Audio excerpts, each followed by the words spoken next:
Like and subscribe on the way in the door, my people.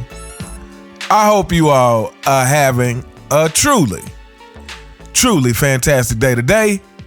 Welcome back to Fanboy Fridays.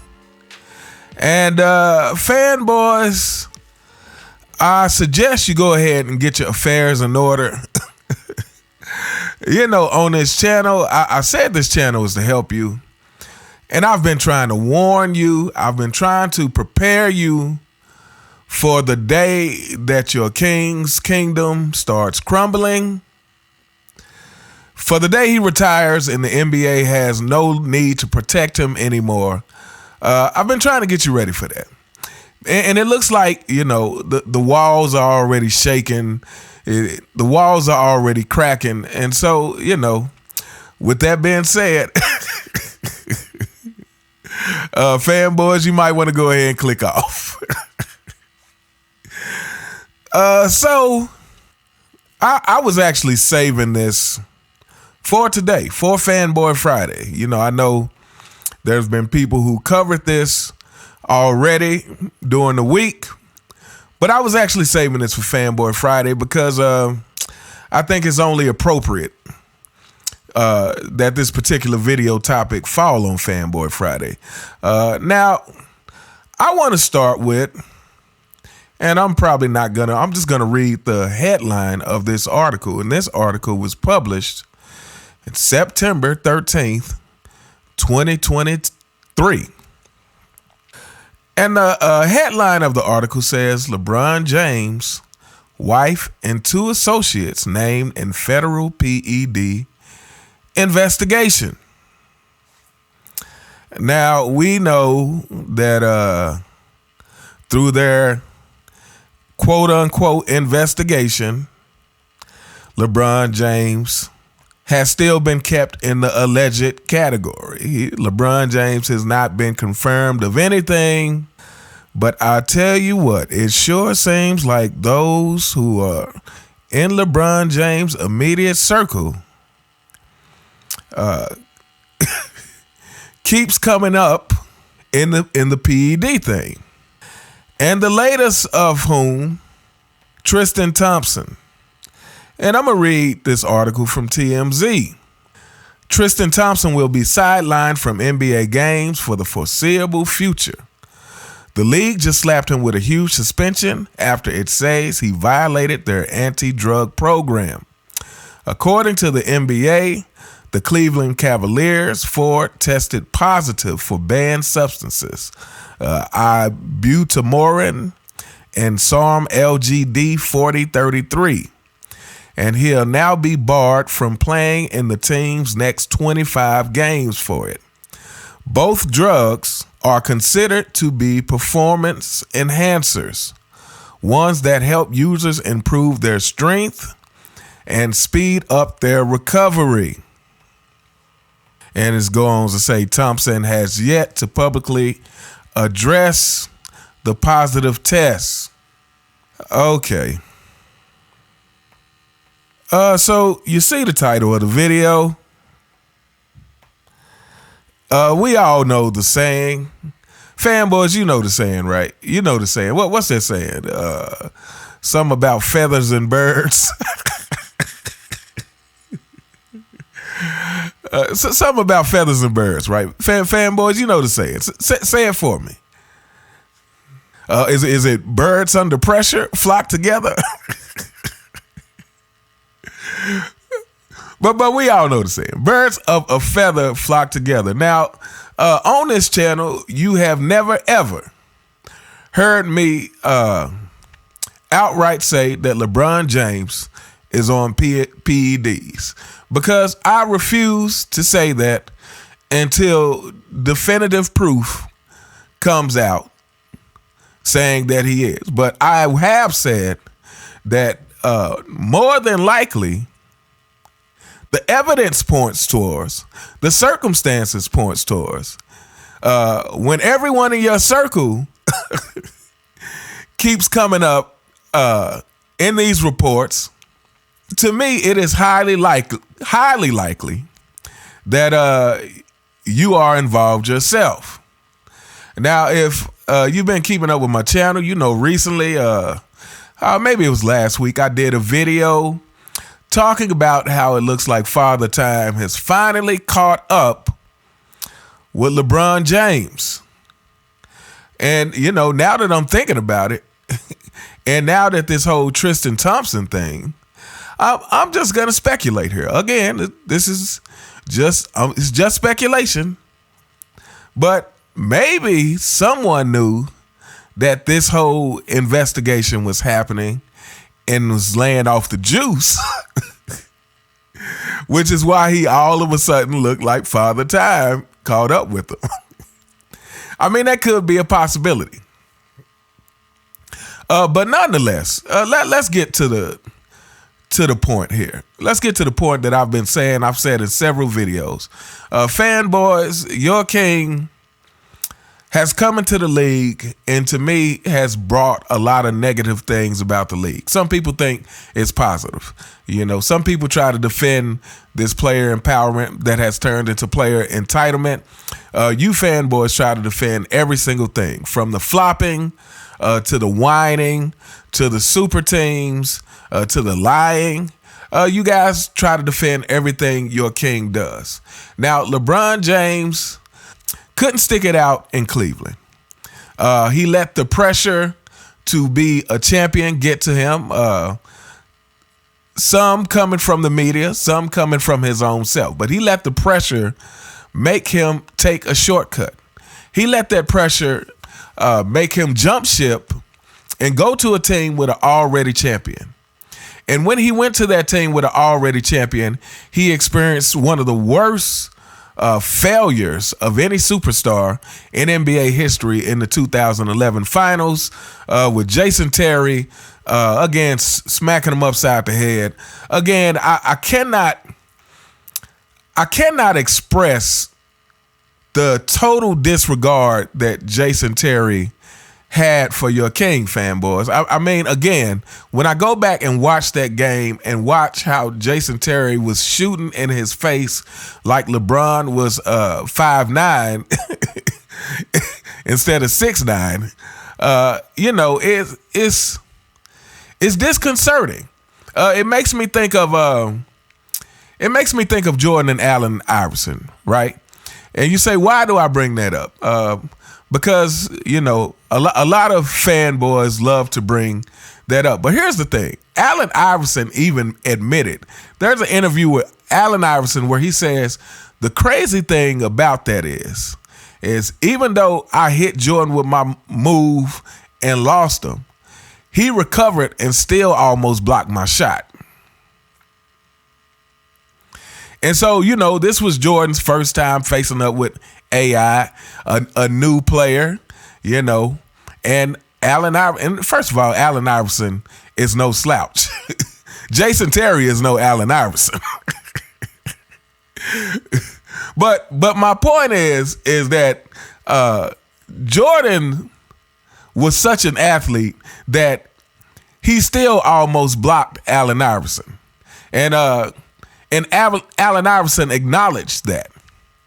However, Jason Terry, again, the disregard which he was shooting in your king's face, like this wasn't even he wasn't even doing moves and shaking LeBron loose. He was like literally pulling up in his face. Like, yeah, I don't even know what else to say about that. Fanboys, I didn't have to talk about it that long, but again, you know, I'm gonna twist the knife every chance I get. So my point is, he comes there, suffers one of the worst losses before he only wins two out of the 8 championships he promised, and then from there he goes back to Cleveland with Kyrie, where he gets the upset championship that is questionable, but he got that. And if there was any one championship that I would give him any credit at all for, it would be that one. Because, again, his first 2 came with a super loaded team. And I don't really count the bubble ring. I mean, yeah. And fanboy, you know what? Some fanboy recently bought up that in-season tournament championship. Fanboy, the next person who does that, not only will you end up in the fanboy files, but I'm gonna have to think of something extra special to make you out an example. Do not bring up that in-season tournament on this channel, please, for your sake and mine. But anyway, so my point is LeBron did all that to win his championships. He got the bubble ring, the Disney ring, again, which I don't count. He has the 2 rings out of the 8 that he promised, along with the biggest failure, one of the biggest failures for any superstar. And then he has the comeback in 2016, again, with some questionable circumstances happened. So we have that. Now add on top of that the flopping. For a guy who is 260 pounds or however much he weighs, 6'8", bigger, stronger, faster, the amount of time that this guy spends rolling around on the floor is embarrassing. It should be embarrassing to you, fanboys. But yet you support this.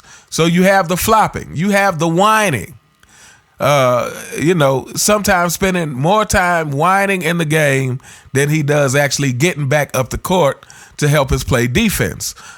Somebody should put together a compilation video of the amount of times that LeBron's team is playing 4-on-5 because LeBron isn't up the court yet. Maybe those already exist. I would love to see them. What else you got? You got the fact that he lies. Just outright blatant lies. Like, I don't know what flopping is. I've never played on a super team. So you got that. And then you got all the self-proclamations. Him crowning himself the king in the middle of games. Him saying, that one right there made me the GOAT. Yeah. You did something special right there. That one right there made you the GOAT. You got the showing up to parties with GOATs. Things that just shouldn't happen with a superstar who is actually as good as they say they are. You have the fact that he got booed. Was it at the Super Bowl or was it just at a football game? I can't remember, but he got booed. I mean, unprecedented stuff.